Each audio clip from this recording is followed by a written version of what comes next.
عليكم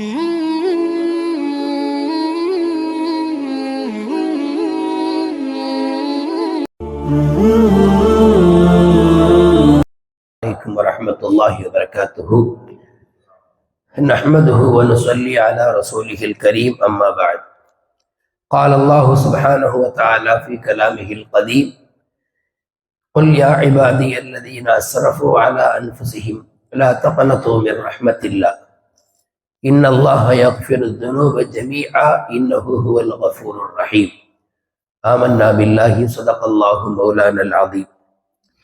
கண்ணியத்திற்கும் மிகுந்த மரியாதைக்கும் உரித்தான மேலான பெரியவர்களே, பாசத்திற்குரிய சகோதரர்களே, கண்மணி நாயகம் ஸல்லல்லாஹு அலைஹி வஸல்லம் அவர்களின் கண்ணியம் வாய்ந்த உம்மத்துமார்களே, அல்லாஹ் ரப்புல் ஆலமீன் நம்மை உலகத்தில் படைத்த போதே நமக்குள்ளே இரண்டு தன்மைகளையும் உள்ளடக்கி படைத்துள்ளார். ஒன்று அவனை பயப்படக்கூடிய, மற்றொன்று அவனுக்கு பாவம் செய்யக்கூடிய. இரண்டையும் அல்லாஹ் நமக்குள்ளே உள்ளடக்கி நம்முடைய நஃப்ஸிலே, நம்முடைய உள்ளத்திலே இரண்டு வகையான எண்ணங்களையும் உண்டாக்கி அல்லாஹ் நம்மை படைத்து விட்டான்.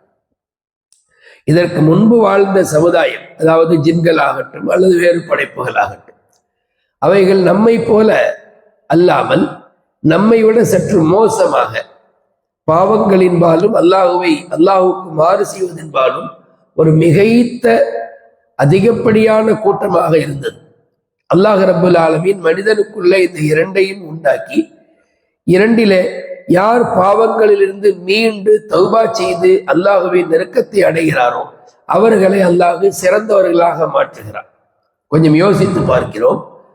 ரப்புல் ஆலமீன் அல்லாஹ் இரண்டு தன்மைகளையும் நமக்குள் படைத்துள்ளான் என்று சொன்னால் என்ன நமக்கு தெரிய வருகிறது?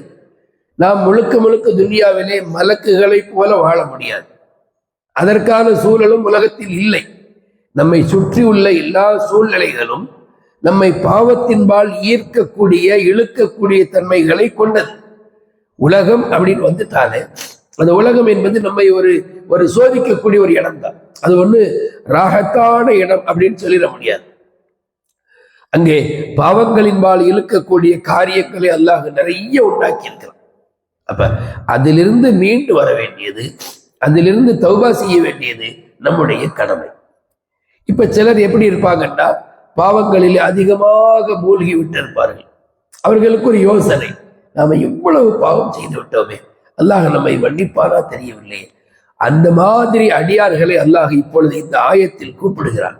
யா இபாதி அல்லதீன அஸ்ரஃபு அலா அன்ஃபுஸிஹிம், தங்களின் மீது வரம்பு மீறி பாவம் செய்து விட்ட என்னுடைய அடியார்களே. அல்லாஹ் கூப்பிடும் போதே யாரோ எவரோ மாதிரி கூப்பிடல, மூமின்களை என்று கூட பொதுவாக கூப்பிடல.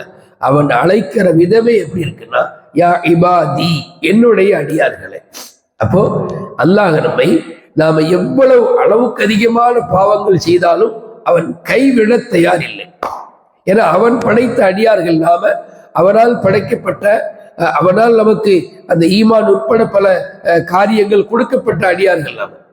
ஏதோ உலக ரீதியான அந்த சூழலுக்கு அடிமைகளாகி சில காரியங்களுக்கு நம்மை நாமே ஆட்படுத்தி கொண்டு பாவங்கள் செய்து வருகிறோம்.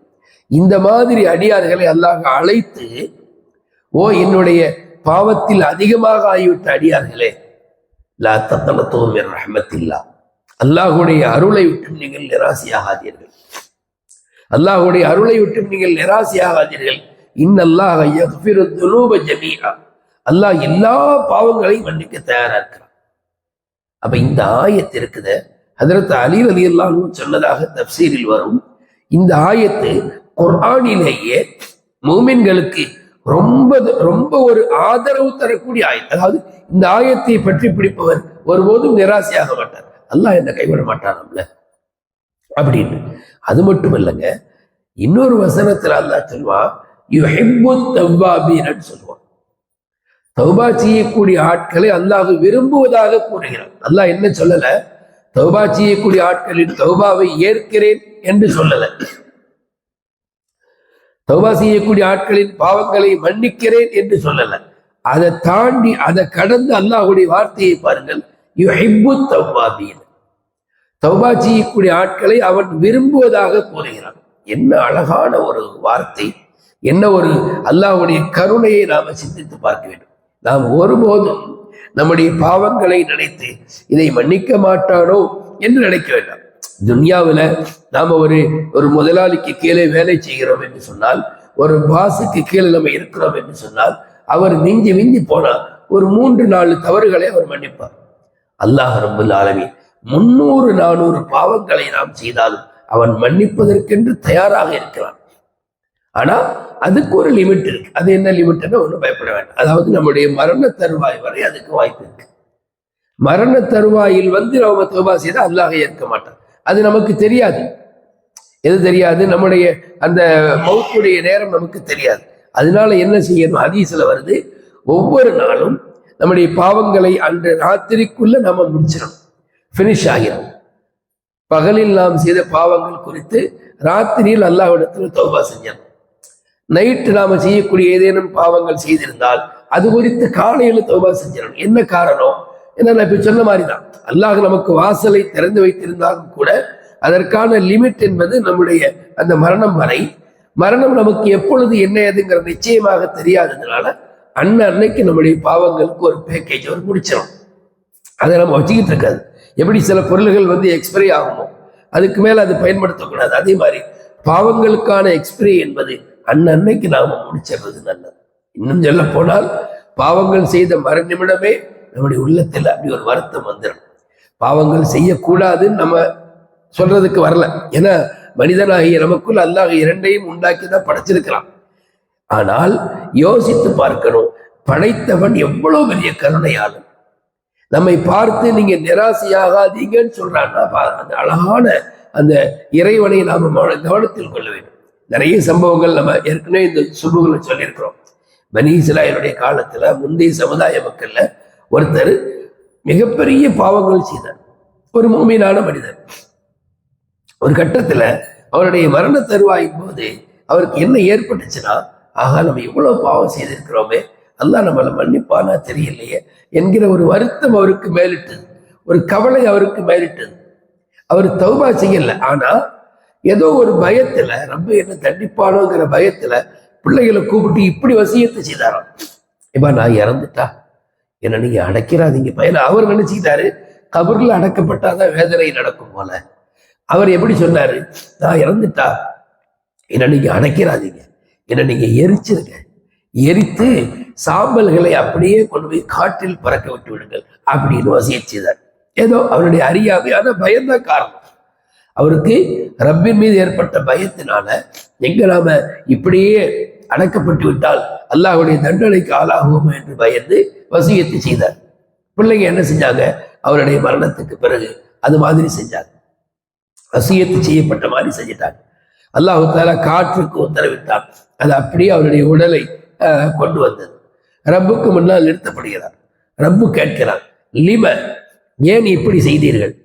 லிம ஃபஅல்த ஹாகதா, ஏன் இப்படி செஞ்சீங்க? அந்த அடியார் சொன்னாரு, மகாஃபத்துக யா ரப்பி, உன் மீது உண்டான பயத்தினாலதான் அப்படி நான் செஞ்சிட்டேனே தவிர மற்றபடி எனக்கு வேற எந்த காரணமும் இல்லை. இவ்வளவு பாவம் செஞ்சிட்டோமே, நீ என்னை தண்டிப்பியோ? கபரில் நான் இப்படி முழு உடலாக அடக்கப்பட்டால் நீ தண்டிப்பியோ என்கிற பயத்தினால் இப்படி நான் செய்தேனே தவிர வேற எதுவும் காரணம் இல்லை. அப்படியா, சரியா, நான் அவனை மன்னிச்சிட்டேன்.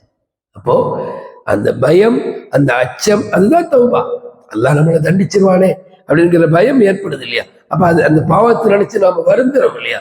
இதுதான் தௌபா. ஒன்றும் பெரிய ரிஸ்கான காரியம் இல்லை.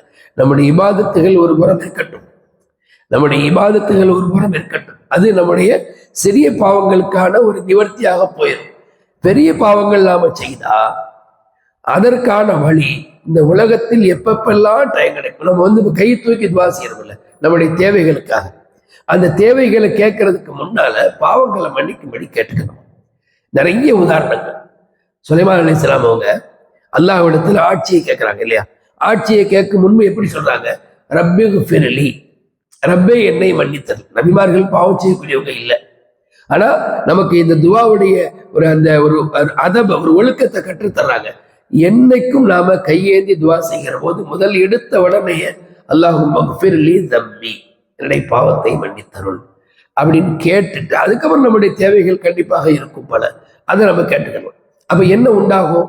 நம்ம ரப்பிடத்துல நம்ம அப்படியே சப்மிட் பண்ணி விட்டோம், எல்லாம் நான் சரண்டர் ஆகிறேன், பாவங்கள் செய்திருக்கிறேன், இந்த பாவங்களோடு உன்னிடத்துல என்னுடைய தேவைகளை கேட்க வெக்கமா இருக்குது, என்னுடைய பாவங்களை மன்னித்தருள். அப்போ பாவங்களை மன்னித்தருள் என்று கேட்பது நம்முடைய முதல் கட்டமான ஒரு காரியம். காரணம், அல்லாஹ் சொல்கிறான், நிராசி ஆகாதீர்கள், நிராசி ஆகாதீர்கள் என்று சொல்கிறான். அப்படியானால் மேலான பெரியவர்களே, நம்முடைய வாழ்க்கையில, நம்முடைய குடும்பத்துல, நம்முடைய சக நண்பர்களோடு நாம ஏதேனும் பாவங்கள் அது இது செய்திருந்தால் அதிலிருந்து நீங்கிக் கொள்ள வேண்டும். வல்ல நாயன் அவனால் பரிசுத்தப்படுத்தப்பட்ட அடியார்களாக, அவன் விரும்பக்கூடிய அடியார்களாக நம்மை ஆக்கியர்கள் புரிவார்களாக. ஆமீன் ஆமீன் யா ரப்பல் ஆலமீன். அஸ்ஸலாமு அலைக்கும் வரஹ்மத்துல்லாஹி வபரகாத்துஹு.